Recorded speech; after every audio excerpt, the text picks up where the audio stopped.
Currently, I have ridden 163 roller coasters, and many of these roller coasters were outstanding rides, giving a 10 out of 10 experience. I have ridden many great coasters like Iron Gwazi at Busch Gardens, Tampa, Steel Vengeance at Cedar Point. You can't forget about the Intamin Blitz coasters either, like Pantheon and Velocicoaster. Except there are many roller coasters that I have still yet to ride that are on my coaster bucket list. So in today's video, I am going to be counting down my top 10 roller coasters on my roller coaster bucket list that I want to get to at some point in my life. So without further ado, let's begin. Number 10 is the Voyage at Holiday World. This has been on my bucket list for a while now. It is a height of 159 feet, a speed of 67 miles per hour, and many people have claimed that the Voyage is a legendary wooden roller coaster by Philadelphia Toboggan Company, and from looking at POVs and off-ride footage, I can see that it is. I bet there's a lot of airtime on it. It just looks like a crazy roller coaster. It's very long, and it goes underground a lot. And while this park may be small, I'm still going to definitely make a trip out to this park at some point to get on this legendary roller coaster and get an opinion of my own on this roller coaster. And any of these roller coasters, guys, that are on my bucket list, if you've ridden them, then definitely let me know in the comments and tell me what you think of them. The only real complaint I could think of that I'd have on the Voyage is this brake run, I guess, because it looks like it really kills the ride. But other than that, this looks like a legendary roller coaster that I definitely want to get on at some point in my life. Number 9 is Zadra, an RMC hybrid coaster at Energylandia in Poland. Now, many people have said that Zadra is kind of like Iron Gwazi, but Zadra is the Iron Gwazi of Europe, I guess. But Zadra came, obviously, first, before Iron Gwazi. This coaster looks really, really intense, guys. First off, it is a little longer than Iron Gwazi, and it looks like it packs in more airtime. And overall, this coaster just looks really fun and super intense, especially that 0G stall right here. Overall, I really think this coaster is worthy of being on my bucket list because of the whole layout. The layout looks really interesting and really awesome. And Energylandia itself is already a bucket list park for me because of Hyperion and this coaster and a lot of other great coasters. So, yeah, Zadra, definitely, I gotta get on this at some point. Cannibal takes the 8th spot, which is a massive roller coaster at Lagoon, a small park in Utah. This is a very unknown roller coaster.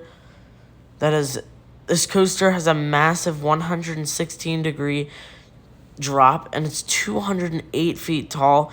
This coaster just has insane, massive inversions, and it's not even really made by a well-known manufacturer. It's made by Art Engineering GmbH, which I think this is the only coaster they ever made. But this coaster looks awesome, guys. It has an elevator lift. This just looks like a crazy roller coaster, guys. Especially the drop, guys. You literally get lifted up by an elevator, and then you're just hanging there at the top. And that lagoon roll looks pretty cool also. So, this just looks like an awesome roller coaster that I really want to get on at some point. And I think I'm actually going to be able to get on this summer. So, we'll see. The next coaster on this list is the Beast, which is a very famous wooden roller coaster at Kings Island.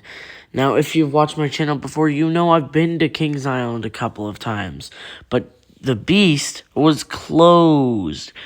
Yeah, all the times I've been to Kings Island, the Beast has been closed because all the times I went was during the retracking process for the Beast, and I'm pretty sure it's now reopened. to the public and running smoother than ever. So I'm really excited. The main reason I really want to ride this roller coaster is because of how far out it goes from the park. It goes way out into the forest, and I can't even imagine how the night rides would be. I can't even imagine it. It'll probably be pitch black.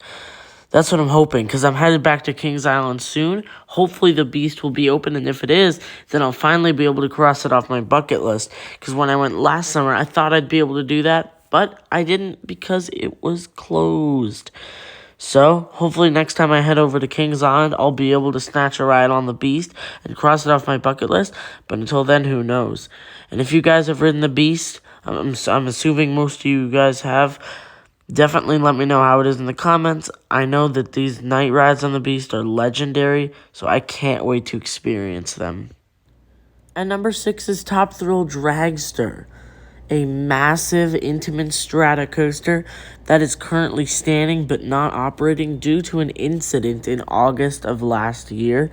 And just like the situation I had with the Beast over at Kings Island, I went to Cedar Point last summer, about a week after the Top Thrill Dragster accident, which sucks, because if I had just gone a couple of weeks earlier, I would have been able to snatch a ride on this bucket list coaster credit, except I was never able to.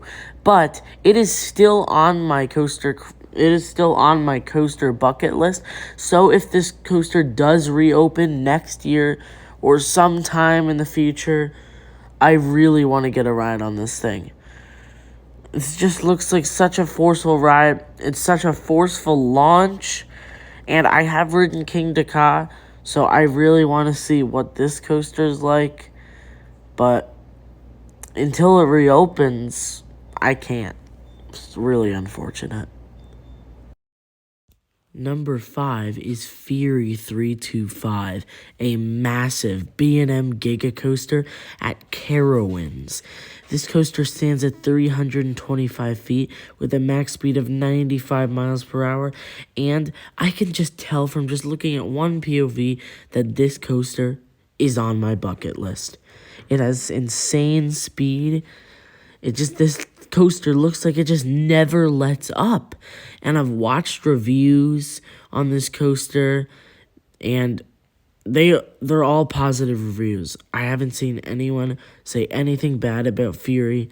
It has airtime, it has intensity, and those are the reasons that I want to get on this coaster really badly. And I think I am going to get on it. In August, I have a planned trip to head down to the south, to go to Carowinds, and to go to Dollywood for Lightning Rod. But this coaster just looks insane, guys. So I will be sure to get on this coaster this summer and make a full detailed review on it. Now, number 4 is DotaDompa at Fuji-Q Highland in Japan. This coaster has the fastest acceleration made by SNS, going to 0 to 111 miles per hour in just 1.5 seconds, guys. It also has the world's tallest loop, sharing that record with Full Throttle and I think a couple of other coasters. But guys, this coaster looks insane. The only reason I want to ride this coaster is because of that insane air-compressed launch. We all know how insane SNS can make those air-compressed launches, especially with max force over at Six Flags Great America. And this coaster is harder to obtain for the credit for the bucket list because it is very far away out in Japan, so that will be hard to get out to. But once I do, guys, I will be able to cross it off my bucket list. Next on our list is Fly at Fantasyland. This is the world's only launched flying coaster by Vekoma. It opened in 2020, so it is fairly new. And I do not know the height of this coaster, so sorry guys. I checked multiple sources and I couldn't find the height of this coaster. But guys, the reason I want to ride this is because, one, I think it's cool that it has a launch for a flying coaster. And two, because look at all this immersive theming, guys. Just look how crazy the theming is. And overall, this just looks like a pretty cool coaster. And I also really want to ride a modern Vekoma, because I haven't ridden any modern Vekomas yet. And I think the first modern Vekoma I'm going to be riding is the Tilt Coaster coming to Codaland. But this coaster just looks pretty fun. Not so forceful and stuff, but it does look like a pretty fun roller coaster. And Fantasyland's located in Germany, so it will be a while until I get out here, probably next year or the year after. But when I do get on it, I'm just really excited to ride this roller coaster. In the number 2 spot, we have Time Traveler, a Mock Rides Extreme Spinner. And oh my god, guys, since this coaster opened, I've wanted to go on this thing. This is a crazy roller coaster, guys. It's a launched spinning coaster that goes upside down. Crazy, right, guys? It has 3 inversions, 3,020 feet of track, and it is a 90-degree drop out of the station, which is just crazy, guys. And it launches, a launched spinning coaster. Well, the launches aren't forceful. I can tell you that this coaster is crazy just from looking at the POVs and from what people have to say about Time Traveler also. And hopefully I'm getting on this thing in the summer. I'm planning to, but it's not definite. Hopefully I'll be able to, though. Yeah, guys, this coaster, wow. Just wow. Finally, guys, number 1 is Formula Rosa, the world's fastest roller coaster at 149 miles per hour. This coaster is insane. Located at Ferrari World in Abu Dhabi in the United Arab Emirates. Guys, this coaster is just insane. That launch... This is just crazy, guys. While I am very unlikely to get to this coaster anytime soon, even in the next 3 or 4 years, it's still pretty unlikely. This is my top coaster on my bucket list, guys. It stands at 170 feet and has 6,561 feet of track. It's manufactured by Intimate, so of course they did an insane job at this thing. And that is my top 10 roller coasters on my coaster bucket list. So if you guys enjoyed, please subscribe to the channel and definitely help me out by liking this video. It really helps the algorithm on YouTube. And if any of these roller coasters are on your coaster bucket list, let me know down in the comments. If you've ridden any of these roller coasters, also let me know down in the comments and give me feedback on how you think I should ride them and tell me a little bit about them. And also, guys, I'm really sorry about the delay of this video. I know this was supposed to come out on Thursday, and I was just really busy with Memorial Day weekend, so I'm sorry about that. But we are back on track again. And as always, guys, stay on the thrill side of life.